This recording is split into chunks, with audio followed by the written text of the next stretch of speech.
Жанагы көмір газы боюнча, өнүмдөр боюнча маалымат бериңиздер.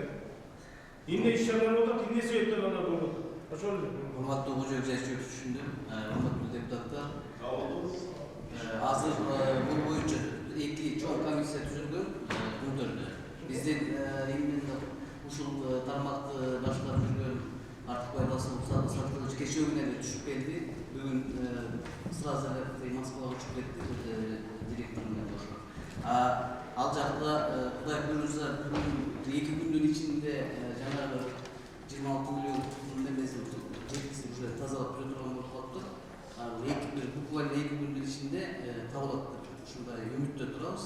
Биздин балдар күнү-түнү почта ошол жерде жүрөт. Эртең дагы бир группабыз чыгып кетип атат. Мына во главе Нурманбетова Жолдошбек Катаганович, как раз лидер жаган управление начальники. Толук кандуу маалыматтын баарысы бар. Сиздерге кандай маалымат керек болсо, биз өзүбүздүн күчүбүздүн жетишинче урматтуу кожоюк жайчылык жооп берип турат.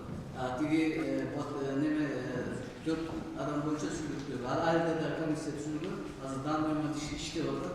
Анча-мынча неме жыйынтыктары Кудай буйрса азыр айтып беребиз. Ал боюнча да бизде өтө даяр эмес. Толук маалымат эмес, бизде болгон маалыматтар бар. Табылат деген бул жакшы. Ушуга жеткирбеш үчүн кандай чаралар колдонулду деле алдын ала эмне үчүн Атыбал жылып кетти, ошолорду айтып берсеңиздер. Эмне себептен Атыбал жылды? Коопсуздук кандай жаралган? Эге тегизмеси тараптан бирдене болду беле, болгон жок беле, жана сүлүктүдөгү өлгөн адамдардын дагы ошол коопсуздукту колдонду беле, техникалык безопасности, например, шарты барбы жокпу ушуну айткыла да. Табылганы өлүп калгандан кийин жок адамдар кайта кайрылып келбейт. Туура айтасыз, жайчылык. Буга чейин биз тараптан текшерүүлөр болгон 130 жакын замечание коюлгон. Токтоктоп айтканда 124 болуш керек. Ошо жанагы сиз айтып аткан жылды ар бир болуп атканда бардык нерселерге замечаниялар коюлган, штрафтар тасталган жана башка укуктуу нерселердин баары нормалары каралып чыккан. Ким жооп берет бүгүнкү күндө? Азыр Ошол болгон окуяга ким жооп берет бүгүнкү күндө? Караптыр.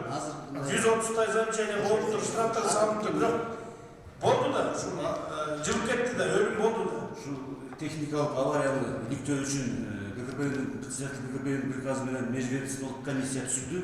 Бул комиссиянын милдети ошо авариянын себебин далилдеш керек, күнөөсүн далилдеш керек. Буквально кечээ ушул комиссия отуруп биз опросну түзүп, уже бүгүн опрос кыла баштадык ачыгчтарды. Эртең эң биринчи жолу кеңеш болот. Андан тышкары параллельно биздин положение боюнча ушу кырсыктарды иликтөө жанагы учет алуу боюнча биздин директордун приказы менен дагы комиссия, международный комиссия түзүлдү по расследованию несчастных случаев. Но пока несчастных случаев бизге подтверждение жок, анткени дене табылды деп, азыр международный комиссиянын чечимин күтөт биздин комиссия. Андан тышкары биздин мамлекеттик инспекция тарабынан пландуу октябрь айында пландуу текшерүү жүргүздүк. 124 пункттан турган предписаниялерде ошонун 39-40 пункту экологияга жагылган. Именно ошо аталдардын движенияси, аталдардын состояниясы боюнча берилген, постоянно мониторинг жүргүзүлөт. Булар Куптөр компаниясы тарабынан бизге ар бир жума сайын ошо датчиктердин результаттарын жиберип турган, ошо 23 ноябрга чейин. Датчиктер ар бир аталга коюлган. Азыркы комиссиянын иликтөө жумушу башталгандан кийин айта алабыз. Күбөлөрдүн баары объяснительный жазып берди, очевидцтин баары жазып берди. Сиз айтып атпайсызбы? Жанагы замечаниялар, мурунку предупреждениялар болгон ошо болгон. Ошо значит жоопкерчилик ким алат силерди? Пункттөрдө болот. Анткени жана межвед комиссия по расследованию причин технических аварий именно ошол пункттан башталды да, контролирующий орган ошо движение Атыбалга көзөмөл жүргүзгөнбү? Ошонун баары далилделген, предписание берилген, во время проведения плана проверки. Бул Атыбал опасный, жылып кетиши ыктымал деп бергенсиз. Датчиктер турган ошо мониторинг постоянно бизге жума сайын берип турушат алар. Анан акыркы 2 күндө жылып кетти деп, эми бул очевидцтер азыр эки ой айтып атышат, анан эми такташат комиссия. 1 сааттын ичинде, 2 сааттын ичинде сиздерден объяснительдер түшүп атат. Бұл жана несколько миллион тонн келіп түштү да. Азыр деген бұл жанагы центральный иштетүүгө дагы уже жолтоо болду, туурабы? Ооба. Узундугу 1 километр 200 метр туурасы 400-ден 600га чейин, тереңдиги 40-тан 70-ге чейин. 21 гектар. Андан тышкары бүгүн эртең менен оперативный алсак, Немеден чыккенди ба?